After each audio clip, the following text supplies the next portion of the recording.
ఆంధ్రప్రదేశ్లో ప్రతిపక్ష హోదా కోసం అన్నా చెల్లెళ్ళు ఆరాట పడుతున్నారు, పోటీ పడుతూ ఉన్నారు.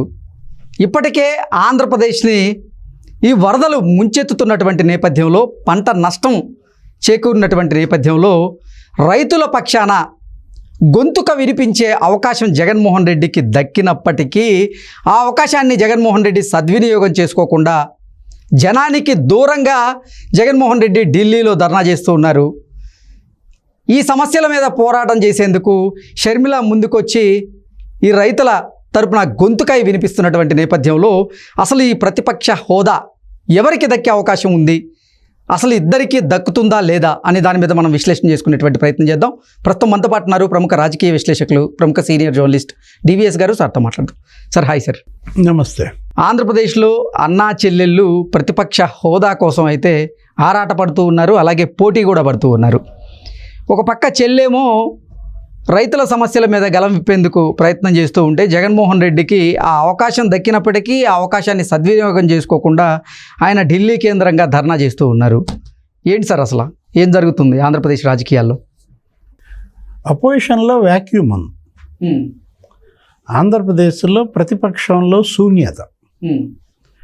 ఇప్పుడు ఆ శూన్యతలోకి మరి ఎవరు ప్రవేశించాలి, ఎవరు ఆక్యుపై చేద్దాం? అన్నా చెల్లి మధ్య ఇవాళ పోటీ, సిగపట్లు. ఏది ప్రతిపక్షంగా పాత్ర పోషించాల్సిన జగన్మోహన్ రెడ్డి ఇవాళ ప్రతిపక్షం వదిలేశాడు. ఏంటి, ఢిల్లీ వెళ్ళి కూర్చున్నాడు. ఇప్పుడు ఇవాళ 50 రోజులైనా కూడా అతను ఇవాళ జనంలో లేడు, జనానికి అండగా లేడు, జనానికి దూరమై జగన్మోహన్ రెడ్డి ముఖ్యమంత్రి పదవి పోగొట్టుకున్నాడు. కనీసం తప్పు దిద్దుకుని ఇప్పటికన్నా జనంలో ఉంటాడంటే ఇప్పుడు జనానికి దూరమై ఈ ప్రతిపక్ష హోదా కూడా పోగొట్టుకుంటున్నాడు. అదేమంటే మళ్ళా నాకే ప్రతిపక్ష నాయకుడు హోదా కావాలని కోర్టులో రిట్ వేశాడు. ఇది కోర్టులో తేలేదా, ఇది అసెంబ్లీలో తేలేది, జనంలో తేలేదు. నీకు ఏ హోదా ఇవ్వాలో నిర్ణయించేది ఎవరు? జనం. జనం ఏం చేశారు? నిన్ను ముఖ్యమంత్రిగా అనర్హుడివి, నీ పాలన మాకు నచ్చలేదు, మమ్మల్ని నట్టేట్లో ముంచావు, కాబట్టి ముఖ్యమంత్రిగా నువ్వు దిగి చంద్రబాబుని చేసుకున్నారు. ప్రతిపక్ష నాయకుడిగా ఉంచారు. ఎన్ని సీట్లు ఇచ్చారు? 11 సీట్లకి ఇచ్చినప్పుడు నువ్వు ఆ 11 సీట్లకి న్యాయం చేయాలి. ఆ 11 సీట్ల వాయిస్ అతను వినిపించాలి. అవును. ఇప్పుడు ఇవాళ అసెంబ్లీ జరుగుతోంది కృష్ణ. అసెంబ్లీలో మరి దీని మీద చర్చ. ఏది, ఇవాళ భారీ వర్షాలు, 5 జిల్లాలు నీట మునిగాయి, నీకు ఉద్యాన పంటలు దెబ్బతిన్నాయి, వరి నీట మునిగింది, రైతులు అల్లాడుతున్నారు. దీనిపైన మరి 11 మందితో నువ్వు గొంతెత్తినట్లయితే నీకు ఇవాళ మైలేజ్ పెరిగేది. జగన్మోహన్ రెడ్డిని ప్రజలు రిసీవ్ చేసుకునేవాళ్ళు, ప్రజలపైన జగన్ ముద్ర పడేది. అసెంబ్లీ వదిలేశాడు, ఢిల్లీ పోయాడు. ఢిల్లీలో అక్కడ పంచాయతీ, అక్కడ ఒక షో, ఏంటి ఒక ఈవెంట్ లాగా అక్కడేదో అంతా కూర్చోవటము, అక్కడేదో వీడియోలు వేయటము, అక్కడ ఫోటో ఎగ్జిబిషను, ఒక్కొక్కళ్ళని పైకి పిలిపించి మాట్లాడటము, వాళ్ళతో నవ్వుకోవటం. అంటే ఎలా ఇతను షో బిజినెస్కి అలవాటు పడ్డాడు. 5 ఏళ్లుగా జగన్మోహన్ రెడ్డి చేసిందంతా షోయే కదా. ఆ షోని ప్రజలు చీకొట్టినా అతనిలో ఆ షో అది మారటం లేదంటే మరోవైపు చెల్లి షర్మిల దూసుకెళ్తోంది. ఏది అసలు మామూలు బాణం కాదు, అసలు జగనన్న బాణం కాదు. అసలు ఎట్లా దూసుకెళ్తోంది? వాళ్ళు ఎక్కడుంది? వెస్ట్ గోదావరిలో ఉంది. అక్కడేదో ఆ నందలూరు ఏదో పంచాయతీలో అక్కడ మొత్తం నీళ్ళల్లోకి వెళ్ళిపోయి ఆ గడ్డి, ఆ వరి కంకులు అవన్నీ పట్టుకుని ఇవాళ మాట్లాడుతారు, పరిహారం డిమాండ్ చేస్తాను. రైతుల గొంతుకగా షర్మిల మారింది. రైతులను మోసం చేసి జగన్ ఎక్కడికి వెళ్ళిపోయాడు? ఢిల్లీ. అంటే ఇద్దరి మధ్య కంపారిజన్. ప్రజలు ఎప్పుడు ఎవరిని కోరుకుంటారంటే కష్టాల్లో అండగా ఉండేవాడిని కోరుకుంటారు. నువ్వు సుఖాల్లో నువ్వు నా పక్కన ఉంటే నేను గుర్తుపెట్టుకోను, నా వేదనలో నువ్వు పాలు పంచుకోవాలి. ఇవాళ రైతులు వేదనలో ఉన్నప్పుడు జగన్మోహన్ రెడ్డి, ఇది ఇప్పుడే కాదు గతంలో కూడా అంతే, అతను ముఖ్యమంత్రిగా ఉన్నప్పుడు కూడా నీకు కృష్ణా వరదలు వచ్చాయి. కృష్ణా వరదలు వచ్చి మొత్తం అసలు మునిగిపోయి గందరగోళం అయిపోయి నీకు లంకాల గ్రామాలన్నీ మునిగిపోయిన పరిస్థితుల్లో జంప్ ఎక్కడ లండన్లో వెళ్ళాడు, పిల్లల దగ్గరికి వెళ్ళిపోయాడు.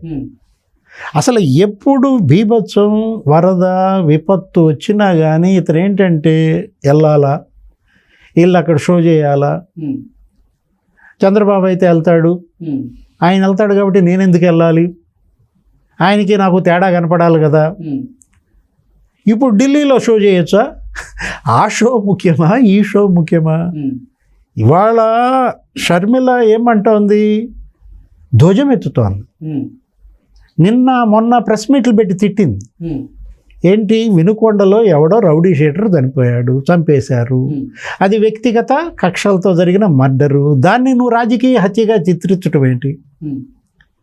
ఇద్దరు నీ పార్టీ వాళ్లే, నిన్నటిదాకా నీ పార్టీలోనే వాళ్ళిద్దరూ ఉన్నారు, వాడి బుల్లెట్ బండి వీడు తగలబెట్టారని, ఏంటి ఒకళ్ళ మీద ఒకళ్ళు కేసులు పెట్టుకున్నారని, అవునా కాదా?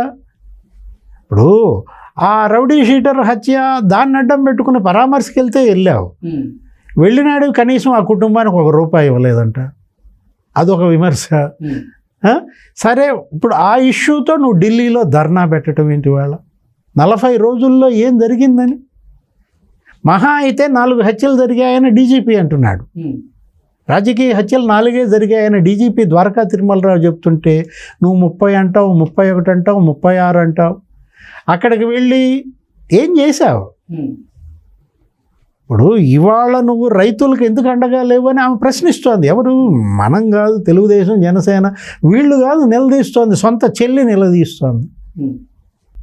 ప్రతిపక్ష హోదా కావాలి అంటూ జగన్మోహన్ రెడ్డి డిమాండ్ చేస్తున్నటువంటి నేపథ్యంలో అసలు ప్రజల సమస్యల మీద గొంతుక వినిపించినటువంటి జగన్మోహన్ రెడ్డికి ప్రతిపక్ష హోదా ఎందుకు అంటూ కూడా ప్రశ్నలు వస్తున్నాయి. ఏ హోదా ఉండి షర్మిల ఇవాళ వెస్ట్ గోదావరి వెళ్ళింది? అరే 2% ఓట్లే కదా ఆమెకు వచ్చింది. ఆమెకు కనీసం ఆమె పార్లమెంటుకు నుంచి ఉంటే 1,50,000, 1,80,000 ఏమో వచ్చాయి ఓట్లు. ఇప్పుడు ఎక్కడో ఇంకో చోట అరకులోనో ఎక్కడో ఇంకొకటికి 1,00,000 ఓట్లు వచ్చాయి. నీకు ఎన్ని ఓట్లు వచ్చాయి అనేది కాదు, నీకు % ఆఫ్ ఓట్స్ ఎంత ఉన్నాయని కాదు. కమ్యూనిస్టులు ఉన్నారు, సిపిఐ, సిపిఎం, వీళ్ళకి ఎన్ని ఓట్లు ఉంటాయి, కానీ నిరంతరం ప్రజల్లో ఉంటారు, ప్రజల కష్టాల్లో ఉంటారు, వాళ్ళకు వచ్చి చెప్పుకుంటారు. ఇవాళ జనం వాళ్ళ కష్టాలు ఎవరికి వెళ్ళి చెప్పుకోవాలి?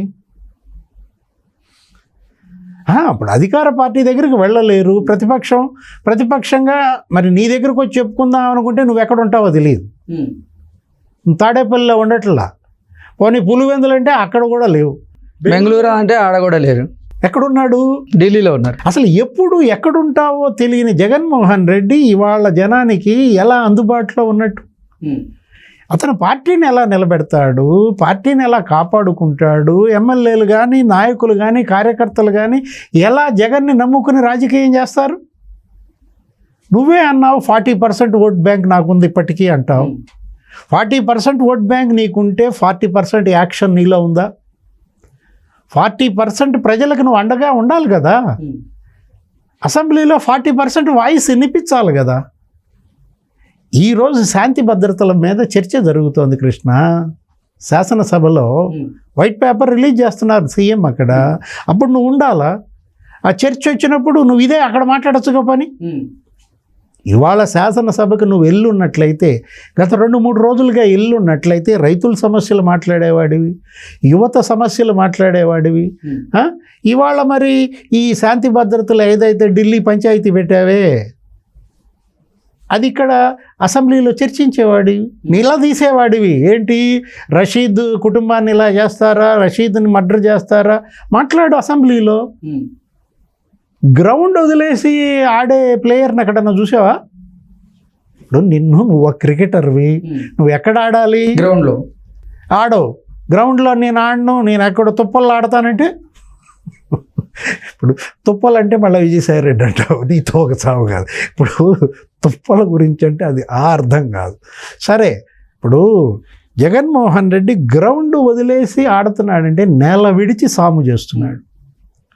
నేల విడిచి సాము చేస్తే ఏం జరుగుద్ది?